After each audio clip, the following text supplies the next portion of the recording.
भगवत गीता अध्याय 3। इस पर अर्जुन ने प्रश्न किया कि हे जनार्दन, यदि कर्मों की अपेक्षा ज्ञान आपके श्रेष्ठ मान्य है तो फिर हे केशव, मुझे भयंकर कर्म में क्यों लगाते हैं तथा आप मिले हुए से वचन से मेरी बुद्धि को मोहित से करते हैं। इसलिए उस एक बात को निश्चय करके कहिए कि जिससे मैं कल्याण को प्राप्त हूँ। इस प्रकार अर्जुन के पूछने पर भगवान श्री कृष्ण महाराज बोले, हे निष्पाप अर्जुन, इस लोक में 2 प्रकार की निष्ठा मेरे द्वारा पहले कही गई है। ज्ञानियों की ज्ञान योग से और योगियों की निष्काम कर्म योग से, परंतु किसी भी मार्ग के अनुसार कर्मों को स्वरूप से त्यागने की आवश्यकता नहीं है, क्योंकि मनुष्य न तो कर्मों के न करने से निष्कर्मताओं को प्राप्त होता है और न कर्मों को त्यागने मात्र से भगवत साक्षात्कार रूप सिद्धि को प्राप्त होता है, तथा सर्वथा कर्मों का स्वरूप से त्याग हो भी नहीं सकता, क्योंकि कोई भी पुरुष किसी भी काल में क्षण मात्र भी बिना कर्म किए नहीं रहता है। निसंदेह सभी पुरुष प्रकृति से उत्पन्न हुए गुणों द्वारा परवश हुए कर्म करते हैं। इसलिए जो मूढ़ बुद्धि पुरुष कम इंद्रियों हट से रोककर इंद्रियों के भोगों को मन से चिंतन करता है, वह मिथ्याचारी अर्थात दंभी कहा जाता है। और हे अर्जुन, जो पुरुष मन से इंद्रियों को वश में करके अनासक्त हुआ कम इंद्रियों से कर्म योग का आचरण करता है, वह श्रेष्ठ है। इसलिए तू शास्त्र विधि से नियत हुए स्वधर्म रूप को कर्म कर, क्योंकि कर्म न करने की अपेक्षा करना श्रेष्ठ है, तथा कर्म न करने से तेरा शरीर निर्वाह भी नहीं सिद्ध होगा। हे अर्जुन, बंधन के भय से भी कर्मों का त्याग करना योग्य नहीं है, क्योंकि यज्ञ अर्थात विष्णु के निमित्त किए हुए कर्म के सिवा अन्य कर्म में लगा हुआ ही यह मनुष्य कर्मों द्वारा बनता है। इसलिए हे अर्जुन, आसक्ति से रहित हुआ उस परमेश्वर के निमित्त कर्म का भली प्रकार आचरण कर। कर्म न करने से तू पापों को भी प्राप्त होगा, क्योंकि प्रजापति ब्रह्मा ने कल्प के आदि में यज्ञ सहित प्रजा को रचकर कहा कि इस यज्ञ द्वारा तुम लोग वृद्धि को प्राप्त होगे, और यह यज्ञ तुम लोगों को इच्छित कामनाओं के देने वाला होवे, तथा तुम लोग इस यज्ञ द्वारा देवता की उन्नति करो और वे देवता लोग तुम लोगों की उन्नति करें। इस प्रकार आपस में कर्तव्य समझकर उन्नति करते हुए परम कल्याण को प्राप्त होगे, तथा यज्ञ द्वारा बढ़ाए हुए देवता लोग तुम्हारे लिए बिना मांगे ही प्रिय भोगों को देंगे। उनके द्वारा दिए हुए भोगों को जो पुरुष इनके लिए बिना दिए ही भोगता है, वह निश्चय चोर है। कारण कि यज्ञ से शेष बचे हुए अन्न को खाने वाले श्रेष्ठ पुरुष सब पापों से छूटते हैं, और जो पापी लोग अपने शरीर पोषण के लिए पकाते हैं, वे तो पाप को ही खाते हैं, क्योंकि संपूर्ण प्राणी अन्न से उत्पन्न होते हैं और अन्न की उत्पत्ति वृष्टि से होती है, तथा वृष्टि यज्ञ से होती है, और वह यज्ञ कर्मों से उत्पन्न होने वाला है, तथा उस कर्म को तू वेद से उत्पन्न हुआ ज्ञान और वेद अविनाशी परमात्मा से उत्पन्न हुआ है। इससे सर्वव्यापी परम अक्षर परमात्मा सदा ही यज्ञ में प्रतिष्ठित है। हे पार्थ, जो पुरुष इस लोक में इस प्रकार चलाए हुए षष्ठी चक्र के अनुसार नहीं बरतता, अर्थात शास्त्र अनुसार कर्मों को नहीं करता, वह इंद्रियों के सुख को भोगने वाला पापायु पुरुष व्यर्थ ही जीता है। परंतु जो मनुष्य आत्मा ही में प्रीति वाला और आत्मा में ही तृप्त तथा आत्मा में ही संतुष्ट होवे, उसके लिए कोई कर्तव्य नहीं है। क्योंकि इस संसार में उस पुरुष का किए जाने से भी कोई प्रयोजन नहीं है और न किए जाने से भी कोई प्रयोजन नहीं है, तथा इसका संपूर्ण भूतों में कुछ भी स्वार्थ का संबंध नहीं है, तो भी उसके द्वारा केवल लोकहितार्थ कर्म किए जाते हैं। इससे तू अनासक्त हुआ, निरंतर कर्तव्य कर्म का अच्छी प्रकार आचरण कर, क्योंकि अनासक्त पुरुष कर्म करता हुआ भी परमात्मा को प्राप्त होता है। इस प्रकार जनक आदि ज्ञानी जन भी आसक्ति रहित कर्म द्वारा ही परम सिद्धि को प्राप्त हुए हैं। इसलिए तथा लोक संग्रह को देखता हुआ भी तो कर्म करने को ही योग्य है, क्योंकि श्रेष्ठ पुरुष जो जो आचरण करता है, अन्य पुरुष भी उसके ही अनुसार बरतते हैं। वह पुरुष जो कुछ प्रणाम कर देता है, लोग भी उसी के अनुसार बरतते हैं। इसलिए हे अर्जुन, यद्यपि मुझे तीनों लोकों में कुछ भी कर्तव्य नहीं है तथा किंचित भी प्राप्त होने योग्य वस्तु अप्राप्त नहीं है, तो भी मैं कर्म में ही बरतता हूँ, क्योंकि यदि मैं सावधान हुआ कदाचित कर्म में न बरतूं, तो हे अर्जुन, सब प्रकार से मनुष्य मेरे बर्ताव के अनुसार बरतते हैं, अर्थात बरतने लग जाएंगे। तथा यदि मैं कर्म न करूं, तो ये सब लोग भ्रष्ट हो जाए और मैं वर्ण संकरा का करने वाला हूँ तथा इस सारी प्रजा का हनन करूं, अर्थात मारने वाला बनूं। इसलिए हे भारत, कर्म में आसक्त हुए अज्ञानी जन जैसे कर्म करते हैं, वैसे ही अनासक्त हुआ विद्वान भी लोक शिक्षा को चाहता हुआ कर्म करे। ज्ञानी पुरुष को चाहिए कि कर्मों में आसक्ति वाले अज्ञानियों की बुद्धि में भ्रम अर्थात कर्मों में अश्रद्धा उत्पन्न न करे, किंतु स्वयं परमात्मा के स्वरूप में स्थित हुआ और सब कर्मों को अच्छी प्रकार करता हुआ उनसे भी वैसे ही करावे। हे अर्जुन, वास्तव में संपूर्ण कर्म प्रकृति के गुणों द्वारा किए हुए हैं, तो भी अहंकार से मोहित हुए अंतकरण वाला पुरुष मैं करता हूँ, ऐसा मान लेता है। परंतु हे महाभाव, गुणा विभाग और कर्म विभाग के तत्वों को जानने वाला ज्ञानी पुरुष संपूर्ण गुणों में बरतते हैं, ऐसा मानकर नहीं आसक्त होता है, और प्रकृति के गुणों से मोहित हुए पुरुष गुण और कर्मों में आसक्त होते हैं। उन अच्छी प्रकार न समझने वाले मूर्खों को अच्छी प्रकार जानने वाले ज्ञानी पुरुष चलायमान न करें। इसलिए हे अर्जुन, तू ध्याननिष्ठ चित्त से संपूर्ण कर्मों को मुझ में समर्पण करके आशा रहित और ममता रहित होकर संताप रहित हुआ युद्ध कर।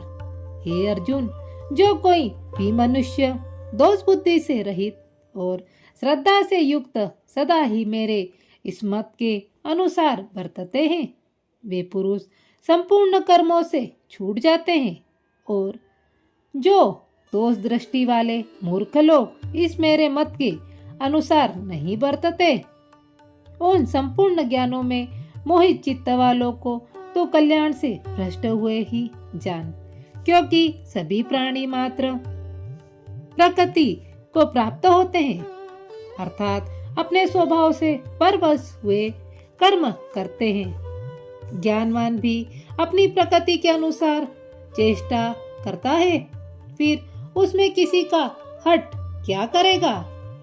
इसलिए मनुष्य को चाहिए कि इंद्रिय के अर्थ में अर्थात सभी इंद्रियों के भोगों में स्थित जो राग द्वेष है, उन दोनों के वश में नहीं होवे, क्योंकि इसके वे दोनों ही कल्याण मार्ग में विघ्न करने वाले महान शत्रु हैं। इसलिए उन दोनों को जीतकर सावधान हुआ स्वधर्म का आचरण करें। क्योंकि अच्छी प्रकार आचरण किए हुए दूसरे के धर्म से गुण रहित भी अपना धर्म अति उत्तम है। अपने धर्म में मरना भी कल्याणकारक है और दूसरे धर्म को भय को देने वाला है।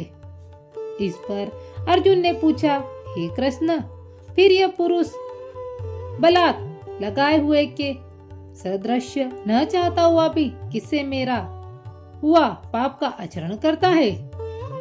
इस प्रकार अर्जुन के पूछने पर श्री कृष्ण महाराज बोले, हे अर्जुन, रजोगुण से उत्पन्न हुआ यह काम ही क्रोध है। यही महान आसन अर्थात अग्नि के सदृश्य लोगों से न तृप्त होने वाला है और बड़ा पापी है। इस विषय में इसको ही तू वेरी जान। जैसे धुएं से अग्नि और मल से दर्पण ढका जाता है तथा जैसे जेर से गर्भ ढका हुआ है, वैसे ही उस काम के द्वारा यह ज्ञान ढका हुआ है। और हे अर्जुन, इस अग्रिस दृश्य न पूर्ण होने वाले काम रूप ज्ञानियों के नित्य वेरी से ज्ञान ढका हुआ है।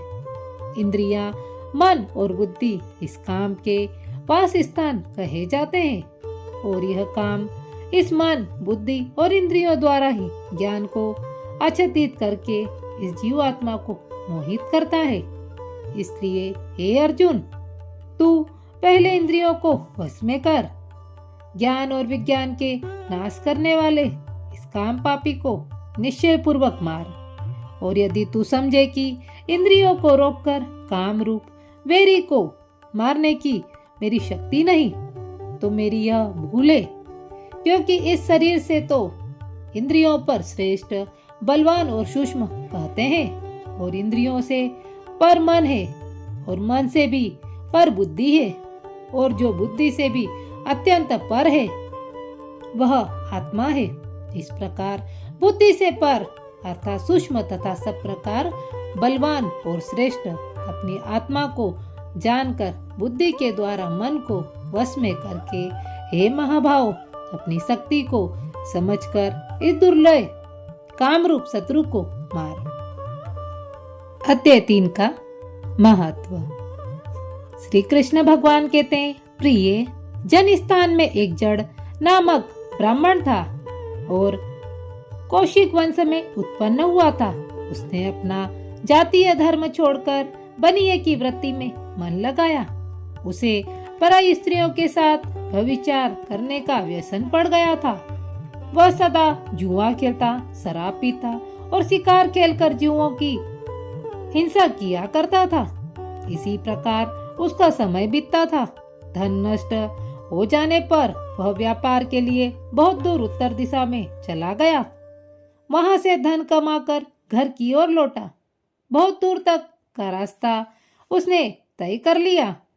एक दिन सूर्यास्त हो जाने पर जब 10 दिशाओं में अंधकार फैल गया, तब एक वृक्ष के नीचे उसे लुटेरों ने धर दबाया और शीघ्र ही उसके प्राण ले लिए।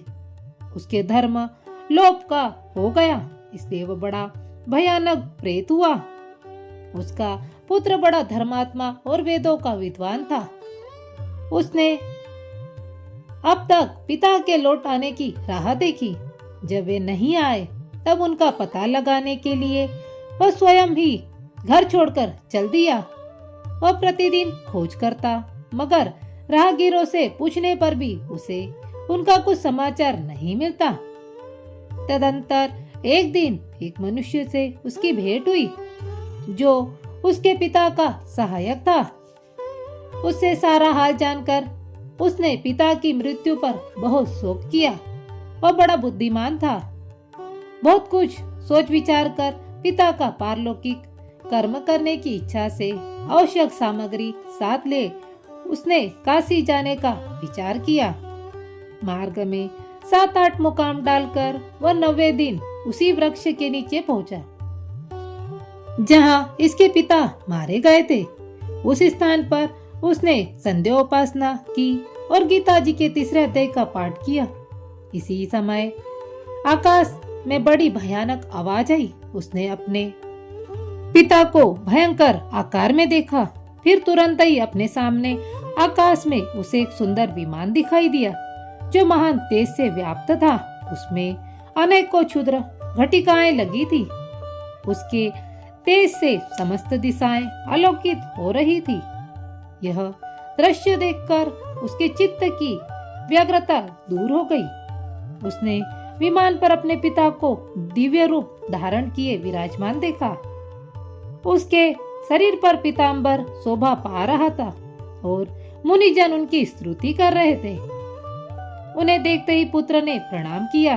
तब पिता ने भी उसे आशीर्वाद दिया। तत्पश्चात उसने पिता से यह सारा वृतांत पूछा। उसने उत्तर में पिता सब बातें बताकर इस प्रकार कहना आरंभ किया। बेटा, देववश मेरे निकट गीता के तृतीय अध्याय का पाठ करके तुमने इस शरीर के द्वारा किए हुए दुष्कर्म कर्म बंधन से मुझे छुड़ा दिया है। अतः अब घर लौट जाओ, क्योंकि जिसके लिए तुम काशी जा रहे थे वह प्रयोजन इस समय तृतीय अध्याय के पाठ से ही सिद्ध हो गया है। पिता के यूं कहने पर पुत्र ने पूछा, तात, मेरे हित का उपदेश दीजिए तथा और कोई कार्य जो मेरे लिए करने योग्य हो बतलाइए। तब पिता ने उससे कहा, अनग, तुम्हें यही कार्य फिर करना है। मैंने जो कर्म किया है वही मेरे भाइयों ने भी किया था। इससे वे घोर नरक में पड़े हैं। उनका भी तुम्हें उद्धार करना चाहिए तथा मेरे कुल के और भी जितने लोग नरक में पड़े हैं उन सबका भी तुम्हारे द्वारा उद्धार होना चाहिए। यही मेरा मनोरथ है। बेटा, जिस साधन के द्वारा तुमने मुझे संकट से छुड़ाया है उसी का अनुष्ठान औरों के लिए भी करना उचित है। उसका अनुष्ठान करके उससे होने वाला पुण्य उस नार की जीवों को संकल्प करके दे दो।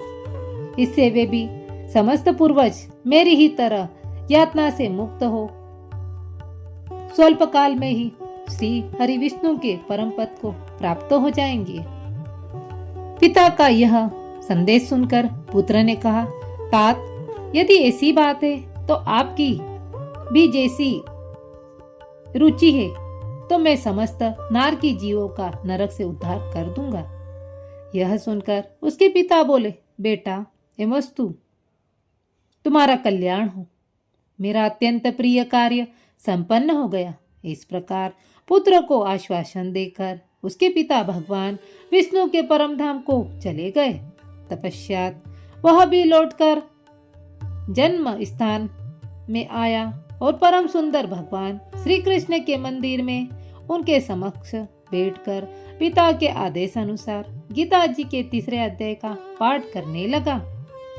उसने नार की जीवों का उद्धार करने की इच्छा से श्री गीता जी पाठ जनित सारा पुण्य संकल्प करके दे दिया। इसी बीच में भगवान विष्णु के दूत यातना भोगने वाले नार की जीवों को छुड़ाने के लिए यमराज के पास गए। यमराज ने नाना प्रकार के सत्कारों से उनका पूजन किया और कुशल पूछी। वे बोले, धर्मराज, हम लोगों के लिए सब ओर से आनंद ही आनंद है। इस प्रकार सत्कार करके पितृलोक के सम्राट परम बुद्धिमान यम ने विष्णु दूतों से यमलोक में आने का कारण पूछा। तब विष्णु दूतों ने कहा, यमराज, शेष सैया पर शयन करने वाले भगवान विष्णु ने हम लोगों को आपके पास कुछ संदेश देने के लिए भेजा है। भगवान हम लोगों के मुख से आपकी कुशल पूछते हैं। यह आज्ञा देते हैं कि आप नरक में पड़े हुए समस्त प्राणियों को छोड़ दें। अमित तेजस्वी भगवान विष्णु का यह आदेश सुनकर यम ने मस्तक झुकाकर उसे स्वीकार किया। मन ही मन कुछ सोचा। तपश्चात नार की जीवों को नरक से मुक्त देखकर उनके साथ ही वे भगवान विष्णु के वास स्थान को चले गए। यमराज श्रेष्ठ विमान के द्वारा जहाँ क्षीर सागर है वहां जा पहुंचे। उसके भीतर कोटि कोटि सूर्यों के समान कांतिमान नीलकमल दल के समान श्याम सुंदर लोकनाथ जगत गुरु श्री हरि का उन्होंने दर्शन किया। भगवान का तेज उनकी सैया बनी हुई शेषनाग के फणों की मणियों के प्रकाश से दुगुना हो रहा था। वे आनंद युक्त दिखाई दे रहे थे। उनका हृदय प्रसन्नता से परिपूर्ण था। भगवती लक्ष्मी अपनी सरल चितवन से प्रेम पूर्वक उन्हें बार बार निहार रही थी। चारों ओर योगी जन भगवान की सेवा में खड़े थे। उन योगियों की आंखों के तारे ध्यानस्थ होने के कारण निश्चल प्रतीत होते थे। देवराज इंद्र अपने विरोधियों को परास्त करने के उद्देश्य से भगवान की स्तुति कर रहे थे। ब्रह्मा जी के मुख से निकले हुए वेदांत वाक्य मूर्तिमान होकर भगवान के गुणों का गान कर रहे थे। भगवान पूर्णतः संतुष्ट होने के साथ ही समस्त योनियों की ओर से उदासीन प्रतीत होते थे।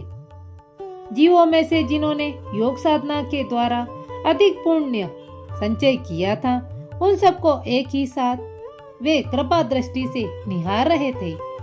भगवान अपने स्वरूपभूत अखिल चराचर जगत को आनंदपूर्ण दृष्टि से आमोदित कर रहे थे।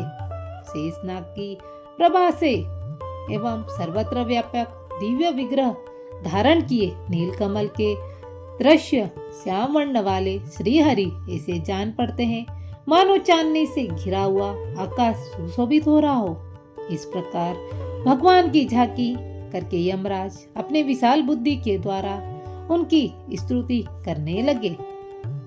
यमराज बोले, संपूर्ण जगत का निर्माण करने वाले परमेश्वर, आपका अंतःकरण अत्यंत निर्मल है। आपके मुख से ही वेदों का प्रादुर्भाव हुआ है।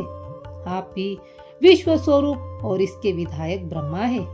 आपको नमस्कार है। अपने बल और वेग के कारण जो अत्यंत दुर्लभ प्रतीत होते हैं, ऐसे दान वेंद्रों का अभिमान चूर्ण करने वाले भगवान विष्णु को नमस्कार है। पालन के समय स्वत्वमय शरीर धारण करने वाले विश्व के आधारभूत सर्वव्यापी श्री हरि को नमस्कार है। समस्त देहधारियों की पातक राशि को दूर करने वाले परमात्मा को प्रणाम है। जिनके ललाटवर्ती नेत्र के तनिक सा खुलने पर भी आग की लपटें निकलने लगती है, उन रुद्रधारी आप परमेश्वर को नमस्कार है। आप संपूर्ण विश्व के गुरु, आत्मा और महेश्वर हैं। अतः समस्त वैष्णव जनों को संकट से मुक्त करके उन पर अनुग्रह करते हैं।